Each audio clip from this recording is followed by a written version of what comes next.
What's up, guys? Welcome back. Today's video we're going to be covering, of course, just like every video, the parts that I put on, the progress I've made, what I still need to order, and where I'm at with this build, and also the most important part, when do I expect to be done.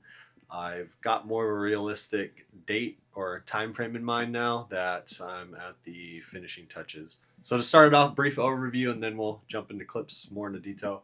But the first part is going to be the, sorry if I butcher this, by the way, Chatham CNC Intake Manifold. It's one of the few options that they actually have for the 1.6s, and it's cool because it's modular, meaning if for some reason I want to change out the flems or anything like that, or if let's say I upgrade to a 1.8 one day, which I won't, I can just order the other pieces for the manifold, get it mounted up, and it'll fit with no issues. I also got the throttle body. We went with the eBay Junk 2 version, just like many others. I had some issues with that, but we'll cover that in a bit. The turbo, I had forgot how big of a headache it is to actually mount the low mount 2560 Garrett to the engine, right? There's like no clearance. And so that just left my mind when I was routing everything, which is fine. I think we're going to be able to get it done, but we'll go over that. I'm going to cover the headlight setup that I'm going with. Yes, I ditched the circle pop-ups, but I still am part of the pop-up gang. I didn't get rid of that fully, so we'll go over that, some fun stuff with that. So stick around and see more in-depth detail about everything I mentioned there, and let me know if you guys have any questions in the comments. As I mentioned, we had forgotten about the issues I had mounting the GT2560 to the Kraken low mount manifold, mainly because the intercooler routing, piping, however you want to say it, this pipe down here, it sits so close to the steering rack that originally I was running power steering, but it was depowered. But there was no way that was going to fit. So I ended up having to purchase an OEM manual rack, which is fine. I like that much better.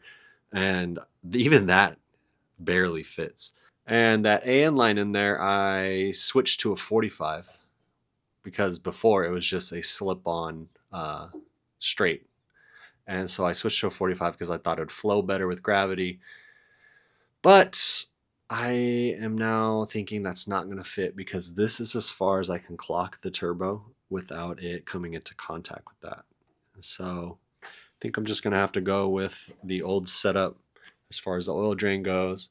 I also wanted to avoid using a 90 for this oil drain down here, which goes into the pan, because I know using a 90 for that is not good, but it flows with gravity. And I tried to use a 45. I couldn't get the angle without kinking the hose, and so I just opted to go back for a high flow 90 here. So needless to say, it's been a headache, but that's fine. Like, that's the least of my headaches there. Getting in there and tightening the compressor housing bolts is annoying, but other than that, this is just like a game of Legos, I guess. Gotta see what fits, what doesn't. But we'll see. I need to get the interior steering wheel column inserted, and so I can see what actually fits and what doesn't, because right now it seems like there may be enough room, but I won't know for sure until I get that piece in there so I can accurately mock it up. I did get I have the R-Theory mixing manifold. I think it's called the low profile mixing manifold, which I love because before I was running some mocked up OEM one, and I got the lines installed for that. So it goes back to the Super Miata coolant reroute, and it fits very well. Put the heat shield on there just because it's in a tough area there. I got the clutch line on. I'm not too happy with the routing of the lines, and I know in the future I will end up tucking them. I wanted to run them through the firewall because I have a bare firewall right now. I wanted to run it through the firewall just to clean it up so there's no lines here, but at this point I just want to get the car running. I can worry about fine-tuning the little stuff once I make sure everything works, right? Because we all know with my luck and my history of delays, I'm going to get everything up and ready to start, and boom, it doesn't work. So we're just going to make sure it works first. And that's the same thing I'm doing with the wiring harness. My overall goal is I want to make a custom wiring harness, but I first need to make sure it works with the OEM wiring harness before I start messing with that. That's down the line. We're not going to worry about that right now. Right now, we just need to get this done. Now for the throttle body, I went with the eBay Junk 2 as Nap Motorsports calls it, which is pretty accurate. But I went with that because I had an OEM one, right, on my other engine. But I bought these stupid crates from Costco thinking like, oh yeah, just leave it outside. And I thought it'd be fine and be waterproof. And then it stormed. And then when I went to go back to get the throttle body, that thing was full of water, and thus the throttle body was destroyed. So yeah, that was not fun. So it's fine. I wanted to go with the Skunk 2 if I had to, but then I did some research and everyone said that the Skunk 2 is kind of like a ticking time bomb where the parts can come loose and get sucked into the intake, and now this engine is destroyed. So I did not want to do that. Didn't want to risk it. I thought this would be fine. And I'm retorquing down all the screws and everything just to make sure it's all good. On that topic, I needed to get since this is a 1.6, right? The 1.6s have a throttle position sensor that isn't variable, right? It doesn't tell you the position of the throttle. It's just like an on and off switch. And so I had to upgrade to the 1.8 because I had a variable BMW TPS on my build before, which is this bad boy right here, which is essentially a 1.8, but does the same thing. But that did not fit on this throttle body. So I just ordered one from Rock Auto, which is an OEM one. This is like NTK or something. It's like a branch of NGK, I'm assuming. Or maybe it's an off-brand, who knows. But I went with that. And then moving on from that, so I got that mounted. That was fine. The throttle body came with the adapter plate. And so now I had the idle air control valve, right? All cars have it. The 1.8s are a little different than the 1.6s. And since my throttle body was destroyed, as I just mentioned, I didn't have one. And originally I wanted to keep the idle air control valve because it just makes idling easier, right? I've researched it a bunch and it just helps with idle. Like, why wouldn't you want a better idle, especially when the weather's different, or California, you know, it gets freezing cold some days and blazing hot the other. So it just helps even out your idle.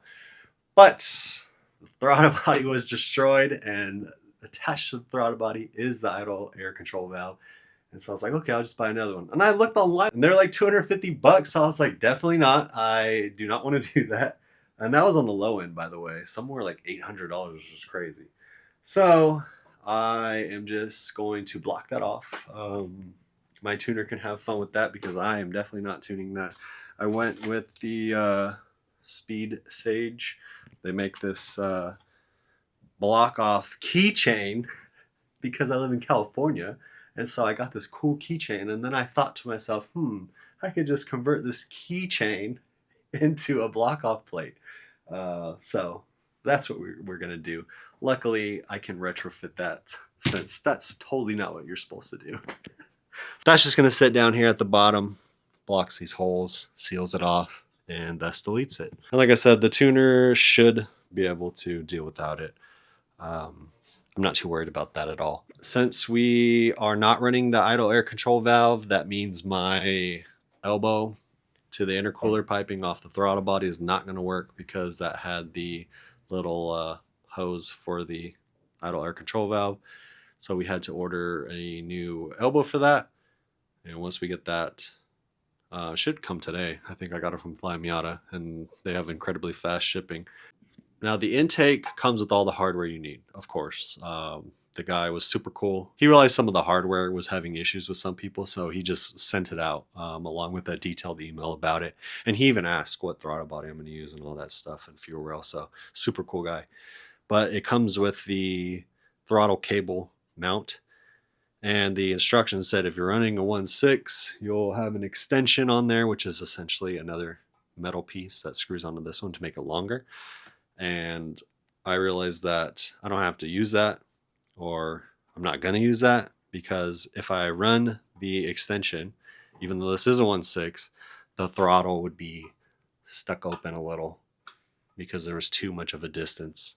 So we'll see how that is when I mount that to the pedal, because inside the car it's still gutted. We are going to be running RS Active Type 2s. I was really lucky to pick these up from Simmering Goth on Instagram, which is funny because I had never met her, and then at Miata reunion, I voted for her car as like the cleanest build, and I'm pretty sure she won. And so it's funny how that just worked out. We got the headlights all mounted up, mocked up for now, because I need them to have power so I can adjust, the height and obviously make sure I installed it correctly. We got the covers, which are awesome. I love these, but they're just mocked up for now. As you can see how it sits. And like I said, we just need to get power so I can see how far up they go. They have the stoppers here, so I'm sure I'll need to adjust those and just the overall placement of it. So they're fine for now. They should be just minor adjustments when I get the car all wired up. And as I mentioned before, these are the Zeromotive headlight lids, and they look good. I'm very happy with them. There are some blemishes, which is kind of annoying, but it is what it is. I will probably get them sealed, specifically on this intake one, because inside's all blemished, which is annoying. Then I got the Garage Very windshield wiper area cover, whatever you want to call this. I really like that as well. It fits perfectly. I haven't torqued it down yet or tightened the bolts just because I am going to put some of the wires in there when I start wiring everything. And this is small, but I got the valve cover mounted up before the spark plugs gapped and inserted. I got the Joyfast bolts, valve cover bolts. Originally I wanted the Joyfast cam gear bolts too, but then as you guys saw in my other video, I got these, and these are way better in my opinion. I gapped the spark plugs, which are the BKR70s to 30, which I think should be fine. Of course, if you know better, let me know in the comments, but all the research I did on the forum said 30 should be fine for this setting. Moving on to parts I still need to order. And so the main ones being the fuel rail and injectors and that whole setup. I narrowed it down what size injectors I'm going with. I had the 660s on my other build, but we're going to go a little bigger, and we'll go more into that in another video. That's the main thing we need to order for the engine bay. I do need to do some stuff with the brakes. We haven't ordered that, so I'm still narrowing that down. I was waiting for Black Friday, but honestly, the Black Friday deal sucked on brakes. I think like $30 off is not something that is crazy enough for me. Like, oh, I better pull the trigger right now. So I just waited, and I'm going to do a little bit more research on which option I go with. Needless to say, with all that, we're making progress. It may not be as fast as I wanted it to, or fast as I originally thought this would go when I first started this build, basically. But I'm happy with where we are now, and I'm happy with the progress we have made and all that I've learned in this process, which is probably the most valuable thing. We have a never-ending checklist up here, which I advise everyone make. Just gives you notes on things not to forget. Like I wrote down tighten and fittings, and then I have a little checklist of the ones I've already done, just so I'm not thinking like, oh man, did I tighten that one? And it's some horrible place to reach one, as most things in this car are. And yeah, that is going to wrap up this video. Thank you guys for hanging out, sticking around. Happy holidays to you all and your families. Hope you guys have a great New Year's, and I am hoping that I will see you guys again in the next video before New Year's, which all of those things will hopefully be done, but who knows? We'll see. Make sure you like the video, comment, subscribe, and we'll see you guys in the next one. Thanks.